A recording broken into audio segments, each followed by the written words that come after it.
আজ আমি আপনাদের সম্পূর্ণ নিরামিষভাবে পনির মহারানির রেসিপি বানানো দেখাবো, যা ভাত, রুটি, পরোটা, লুচি, পোলাও যে কোনোর সঙ্গে খেতে বেশ ভালো লাগবে। নমস্কার, আমি রুমি। আপনাদের সবাইকে আবারও একটা দারুণ স্বাদের রেসিপিতে স্বাগত। প্রথমে একটা মিক্সিং বোলের মধ্যে 300 গ্রাম পনির নিয়েছি। এখানে আমি পনিরটাকে মিডিয়াম সাইজের টুকরো করে কেটে রেখে দিয়েছিলাম, এক সাইডে রেখে দিলাম। এবার একটা মশলা রেডি করতে হবে। তার জন্য একটা বাটির মধ্যে 1 চামচ নিয়ে নিলাম আদা বাটা, 1/2 চামচ জিরে গুঁড়ো, 1/2 চামচ ধনে গুঁড়ো। এখানে আমি 4 চামচ মেপেই দিচ্ছি। আর আমি দিয়ে দিচ্ছি 1/2 চামচ মহারানির মশলা। এখানে গোটা জিরে, ধনে ও মৌরিকে শুকনো খোলায় ভেজে গুঁড়ো করে রেখেছিলাম, সেখান থেকে কিছুটা পরিমাণ গুঁড়ো মশলা দিয়ে দিলাম। এবার বেশ কিছুটা পরিমাণ জল দিয়ে খুব ভালো করে সমস্ত কিছু একসঙ্গে মিশিয়ে নিতে হবে। খুব ভালো করে মেশানো হয়ে গেছে, মশলার মিশ্রণটা রেডি। এবার এক সাইডে রেখে দিলাম।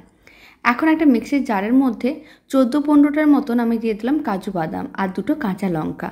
অল্প একটু জল দিয়ে দিলাম। তারপর ঢাকনাটা বন্ধ করে খুব ভালো করে পেস্ট করে নিতে হবে। সমস্ত কিছু একসঙ্গে খুব ভালো করে পেস্ট করে নিয়েছিলাম। এবার এক সাইডে রেখে দিতে হবে। আর এদিকে একটা কড়াইকে গ্যাসের ওভেনের উপরে বসিয়ে দিয়েছি। কড়াইয়ের মধ্যে আমি বড় চামচে 2 চামচ সাদা তেল দিয়ে দিলাম। তেলটা যখন গরম হয়ে যাবে, অল্প একটু গোটা জিরে নিয়ে ভালো করে ছড়িয়ে দিলাম। আর দিয়ে দিচ্ছি অল্প একটু হিং। এতে স্বাদ ও গন্ধ দুটোই খুবই ভালো আসবে। 10 সেকেন্ডের মতন ভেজে নিতে হবে, মানে গোটা জিরে ও হিংটাকে 10 সেকেন্ড ভেজে নিয়েছিলাম। এবার আমি যে মশলার মিশ্রণটা রেডি করে রেখেছিলাম, সেই মশলার মিশ্রণটা দিয়ে দিলাম। খুব ভালো করে মিশিয়ে নিতে হবে। আর এই সময় আমি একটা টমেটো দিয়ে দিচ্ছি। এইভাবে আমি সরু করে কেটে রেখেছিলাম। আপনারা চাইলে পেস্ট করেও দিতে পারেন। 4 চামচের 3 ভাগের 1 ভাগ লবণ দিয়ে দিলাম। খুব ভালো করে মিশিয়ে নিতে হবে। লবণ দেওয়ার কারণে টমেটোগুলো অনেক তাড়াতাড়ি নরম হয়ে যাবে। এবার মশলাটাকে ভালো করে কষিয়ে নিতে হবে। মিডিয়াম টু হাই ফ্লেমে 2 মিনিটের মতন রেখে দিয়েছিলাম। আপনারা দেখুন জলটা শুকনো হয়ে তেল আলাদা হয়ে গেছে, তার মানে বুঝে নিতে হবে মশলাটা ভালো করে কষানো হয়ে গেছে। এবার আমি যে কাজু বাদাম বাটাটা রেডি করে রেখেছিলাম, সেই কাজু বাদাম বাটাটা দিয়ে দিলাম। খুব ভালো করে একসঙ্গে মিশিয়ে নিতে হবে।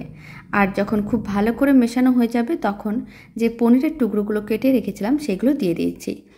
আপনারা চাইলে পনিরগুলোকে একটু ভেজেও নিতে পারেন, তবে এখানে আমি পনিরগুলো ভাজলাম না, কারণ পনির ভাজলে একটু শক্ত হয়ে যায়। এইভাবে যদি পনিরগুলো দিয়ে দেওয়া হয়, তাহলে পনিরগুলো বেশ নরম থাকে, খেতেও ভালো লাগে। সমস্ত কিছু একসঙ্গে খুব ভালো করে মিশিয়ে নিতে হবে। আর এই সময় আমি দিয়ে দিচ্ছি সামান্য পরিমাণ কাসুরি মেথি। আর আমি দিয়ে দিচ্ছি অল্প একটু লবণ আর অল্প একটু চিনি দিচ্ছি, কারণ নিরামিষ রান্না একটু মিষ্টি মিষ্টি হলে খেতে বেশ ভালো লাগে। আর অল্প একটু দিয়ে দিচ্ছি গরম মশলার গুঁড়ো। তারপরে সমস্ত কিছু আবারও একসঙ্গে ভালো করে মিশিয়ে নিতে হবে, যাতে মশলাগুলো খুব ভালো করে একসঙ্গে মিশে যায়। সমস্ত কিছু একসঙ্গে খুব ভালো করে মিশিয়ে নেওয়ার পরে এখন আমি দিয়ে দিচ্ছি 1 কাপের মতন দুধ। এখানে 200 ml দুধ আছে। খুব ভালো করে একসঙ্গে মিশিয়ে নিতে হবে। আপনারা চাইলে জলও দিতে পারেন। যেহেতু এটা রেসিপিটা মহারানি, তাই আমি এখানে দুধ দিলাম। খুব ভালো করে মিশিয়ে নিতে হবে। এবার 5 থেকে 7 মিনিট রান্না করে নিতে হবে। প্রায় 7 মিনিট মিডিয়াম ফ্লেমে রান্না করে নিয়েছিলাম। বেশ ঘন হয়ে গেছে। এখন সামান্য পরিমাণ চিলি ফ্লেক্স ছড়িয়ে দিলাম। আর ছড়িয়ে দিচ্ছি অল্প একটু ঘি, মানে 4 চামচে 2 চামচের মতন ঘি ছড়িয়ে দিচ্ছি। তারপর খুব ভালো করে মিশিয়ে আরও 2 থেকে 3 মিনিট রান্না করে নিতে হবে।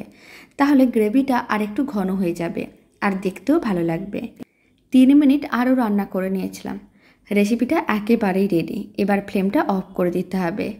দারুণ স্বাদের এই পনির মহারানির রেসিপিটা শেষ পর্যন্ত দেখার জন্য ধন্যবাদ।